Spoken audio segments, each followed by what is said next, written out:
Good. Well, hello and welcome to the third in this series that I am now in an impromptu way calling my Lent conversations, and I'm absolutely thrilled to be joined today by Rachel Gardner. Rachel, among the many kind of things that I think you do, apart from being a friend of ours and a mum, and you're married to Jace. Um, you're an amazing author and speaker and broadcaster. I was loving something you were doing on the morning service on Radio 4 the other day. You're so eloquent. But you're also involved in Youthscape, the national Christian youth organization. You're president of the Girls Brigade, and you are co-leader of a church plant in Blackburn. Is there anything you don't do? Welcome.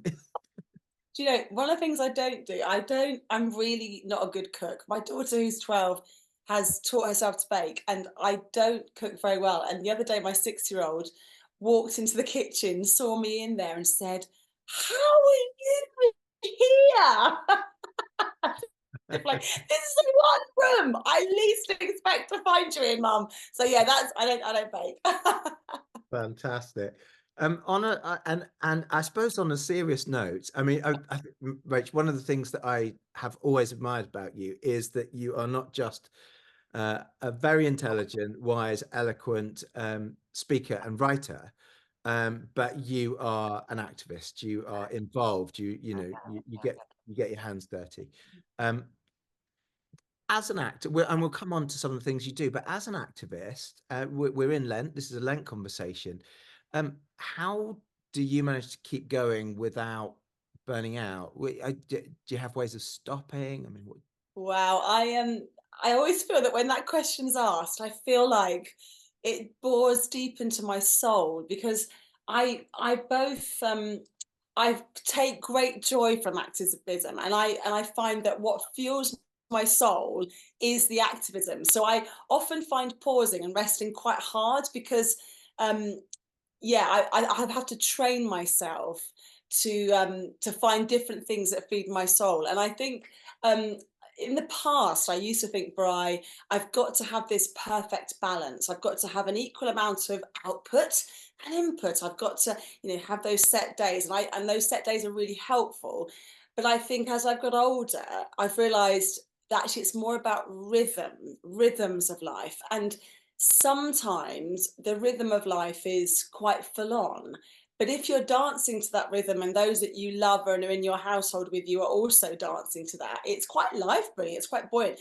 But it's then being wise and discerning to spot when we're dropping the beats or it's not life bringing anymore and we need to do a different kind of season. And so I find that way of thinking about it quite helpful.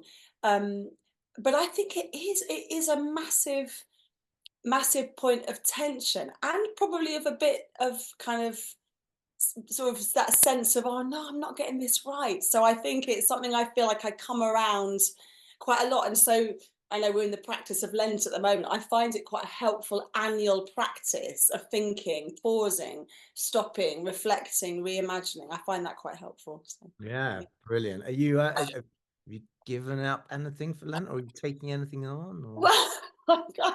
So I've given up the two things that I've given up. I've given them up because actually they can become for me quite unhelpful things. So I love a good glass of wine, but I've given up alcohol for Lent because I think one of the things that sometimes I do is I try and shortcut rest. And I think, quick, oh, a glass of wine, that leads me into a bit of rest. And I've noticed that doesn't help. So I thought, actually, let me just do a rhythm where I don't, no alcohol, just have different patterns. And I love shopping. I love self-expression. I love fashion. So although there's some great stuff online, nothing for me beats going into a shop, like being with people, picking stuff off the shelves. And I'm really passionate about self-expression and being creative. So for me, I'm going to pause on that, think about fast fashion, think about turning around my wardrobe, thinking about different ways of expressing who I am. So they're both things that, and then my friend said, oh, my daughter said, give up chocolate. And I said, do you want me to be a nice person? I've given up two big things. So I'm stuffing my face with chocolate. It's my way. That's the that's the danger, isn't it? I remember one year I gave up everything. I gave up alcohol, tea, coffee, and television. I mean that, everything. That was my everything. Yeah. And that was too much. Too much, too much. It's really interesting for us as well, though, because where we are here, we're the estate that we're on is called a recovery estate. So lots of folks that live in our community are in recovery from drugs and alcohol. So that's a really interesting space as well, isn't it? Because we are all owning our own journeys. But when you're a leader or an activist in a community where alcohol has a certain narrative, you want to be able to model a healthy space. Like, actually, it's wonderful. Yeah, alcohol is a wonderful gift. But when you're in a community where actually lots of people's stories are woven in with pain, violence, being held back, trapped, and alcohol is part of that story, that is an interesting question. So that's probably also behind my giving up alcohol for Lent as well. Yeah, that's fascinating. Well, um, tell us a little bit about what you're doing there then in Blackburn, Rachel, because I mean, you're not just um, co-leading a church plant, but it is in a deprived area, isn't it?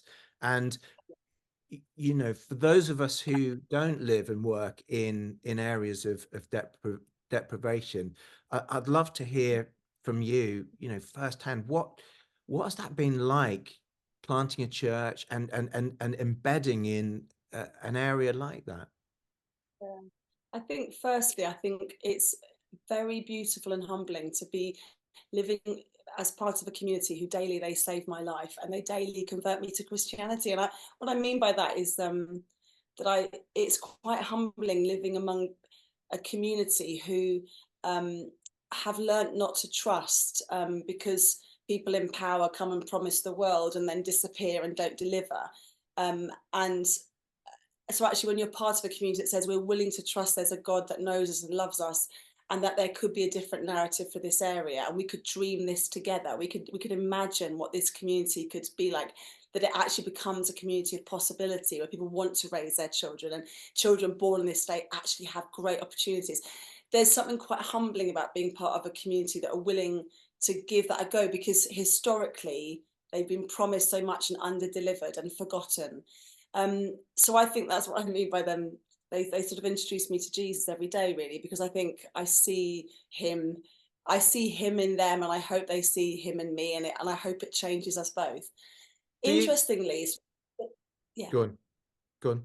the history of the place is that all the back in the sort of Victorian time, all the refuse of Blackburn was just sort of dumped outside of the city of Blackburn, and this estate and this church are literally built on the refuse of the city, and so it has in its very kind of in its bones this sense of forgotten and a trapped place.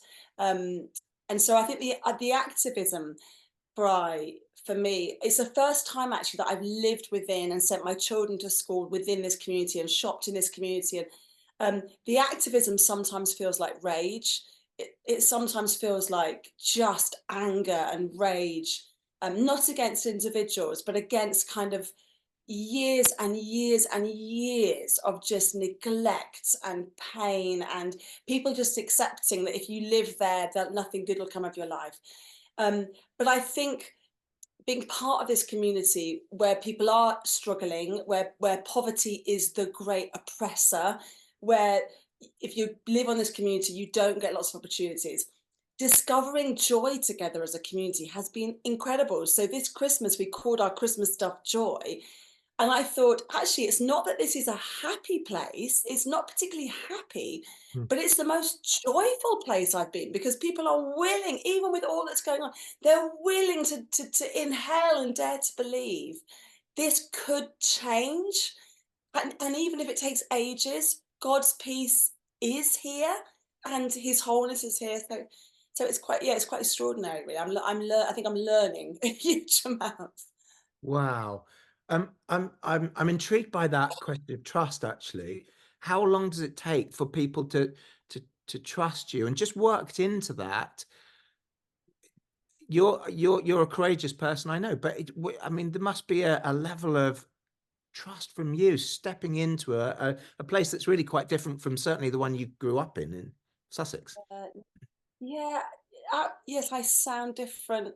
I dress differently in that I think I probably dress differently anywhere I am because I wear outrageous. I don't know. But I think maybe it is acknowledging that and being curious.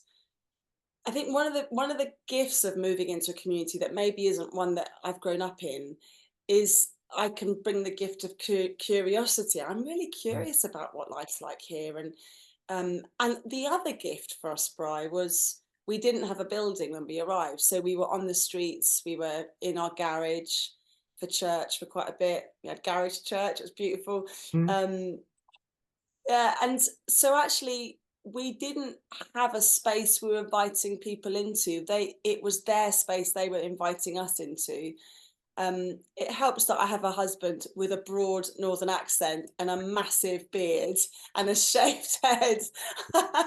He's And also one of people the loveliest people in the world. yeah, and people said to me recently, when you guys first arrived, we didn't know if he was like, because we heard he was the priest, we didn't know if he was going to beat us up. Oh, so I was like, a little bit of fear, a little bit of fear. Yeah. So I don't. I think. But I tell you what, I like it, Bri. I like it because I think it's good to be curious about each other. And I think maybe we miss that when we're in communities that we think we understand. We Mm. miss a chance to go, listen, I put some coffee on, but you guys all want a brew and a custard cream. Like, let's talk about that. It's Right. much more interesting. I think. Yeah. Yeah. Well, I mean, I think one of the things that I remember you saying from a long time ago was that you know, if you see a group of young people on a street corner, whereas I would walk across the road to avoid them, you would cross the road to say Yeah. hello to them. Yeah. And I always thought that I mean, it does take some guts, doesn't it, as well as curiosity? Yeah, I think probably, yeah, probably it does. And probably what's not helpful is that I'm a little bit of an unhinged activist and exhibitionist. So probably, I don't probably think massively reflectively on this. I I guess I'm just enjoying it, I think. I Mm. think I'm really enjoying here. And the way in as well have been young people. So we were asked to plant a youth resourcing church by the bishops, not a youth church. I don't agree in single generation churches, whether they are just 80-year-olds or just 13-year-olds. I think we need a beautiful intergenerational trust. But the first people who trusted us were the teenagers. They were the first ones. And we I mean, we everyone's spirituality is different, but kind of how our team operates is we love to sort of walk around our estate quite regularly with the young people and to pray and just to ask, where is God? What's God doing? And we felt God gave us a picture of four sleeping giants, and that these giants would wake up in the community and they would be the real changing point. And do you know what? Because I'm from my background, I thought, well, that's probably the statutory agencies, that's probably the charities, it's probably these different partnership groups, these grassroots groups. And actually, I think quite clearly it was four teenagers. And Oh, the wow. first conversation I had that made me think it was them, and these are teens that were at the time were not in education, always outside, not at home. I said to them, that area down there that's like really rubbishy, like all the syringes, all the used knives, all the rubbish, all the nappies. Come and hang out with us on Saturday because we're gonna clear it up. And they were like, oh, we do that every Saturday. They did it themselves, like they Wow. themselves. And I was just completely like, what? How are you, age 13, 14? You live here all the time. The adults around you are creating that mess. Where does that come from? That you want that to be different? So Mm. I think that they have been, in terms of church growth, young people have been the first ones at St. Luke's who are the community, and they have brought their households. They brought adults, they brought their friends. And one lovely friend in recovery, She lives in a hostel locally. Her children were removed from her a long time ago, and she's in and out of recovery. Mm. And she was introducing me to some of her friends in the hostel and saying, come to St. Luke's, and saying to me, why should they come to St. Luke's? And I said, well, don't ask me, you tell them, why should they come? And she stopped and she thought, and she said, well, because the first time I came to any of the gatherings, I noticed that nobody judged the teenagers. And if they don't judge teenagers, they won't judge me. Oh, So you just think, that's it, isn't it? Young children, if you centre children and young people in what you do in your gatherings, I think anybody who feels even slightly fringe and on the edge and not centred, they automatically feel, oh, this could be for me. So yeah, I just it's a joy. It's a joy to be here. what what would you say? I'm just thinking about the interface between working with young people and bringing the good news Yeah. of Jesus. What how is it good news? What is the nature of good news to young Oh, people where that's you are? that is the absolute brilliant question, Bri.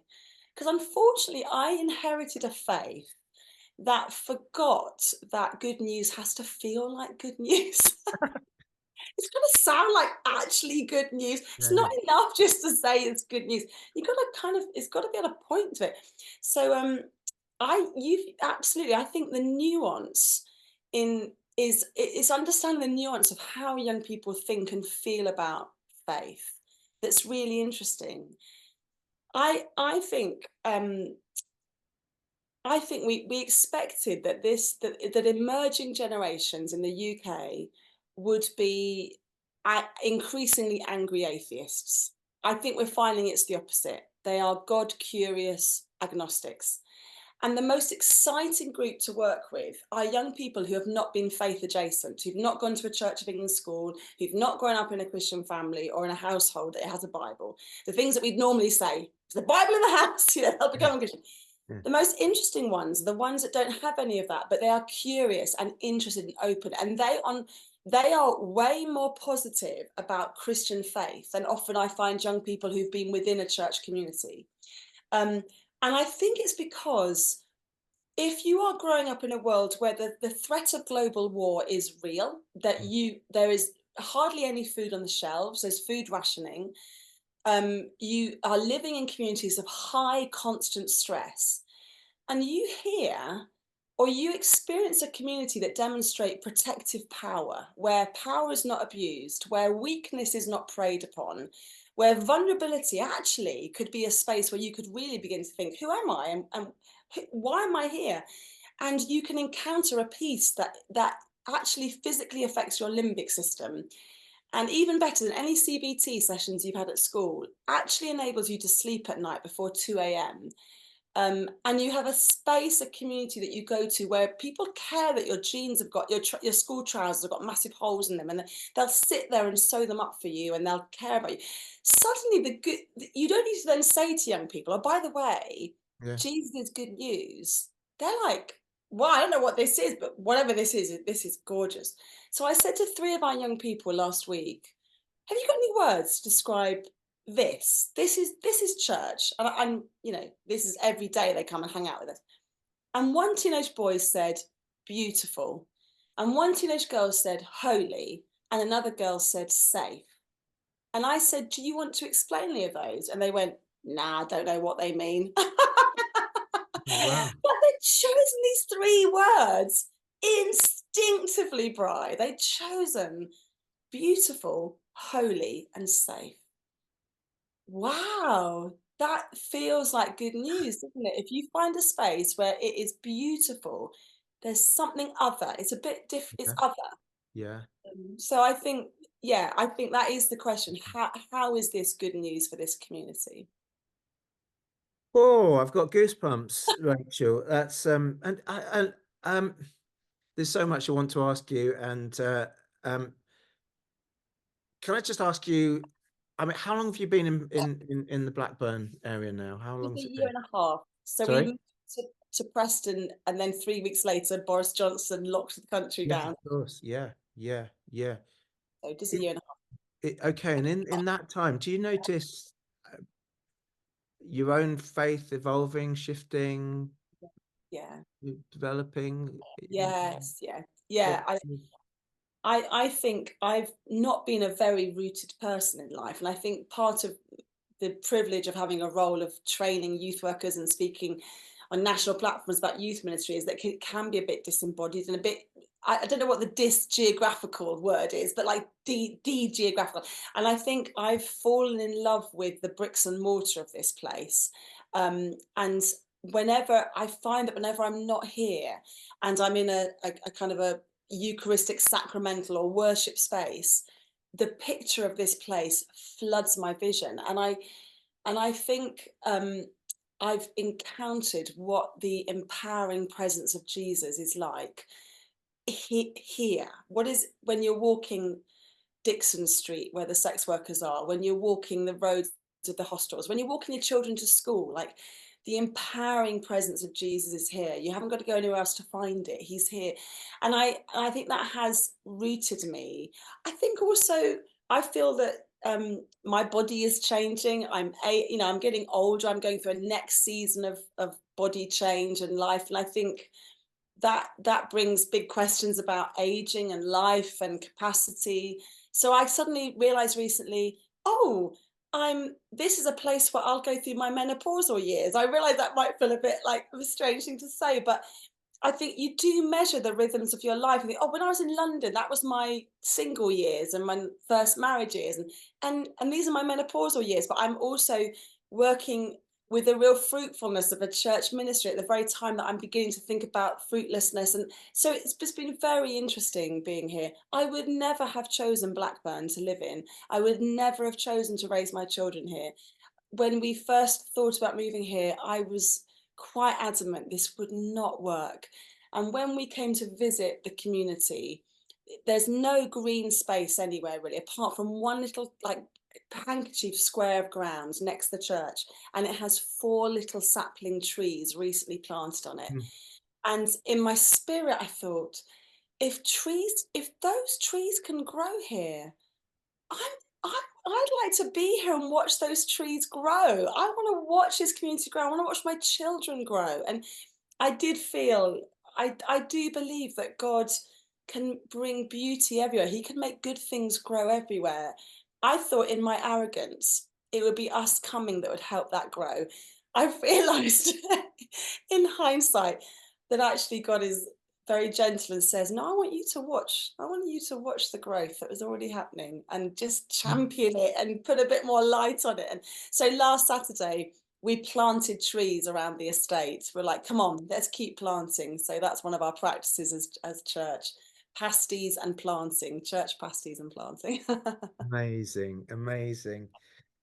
Rach, I'd love to ask you, when you were on the morning service on Radio 4 the other week, funnily enough, I was on Thought for the day before, talking about mentioning Barbie and Billie Eilish and What Was I Made For? And then you were on Sunday, just leading a whole service around Barbie with the great Krish Kandaya.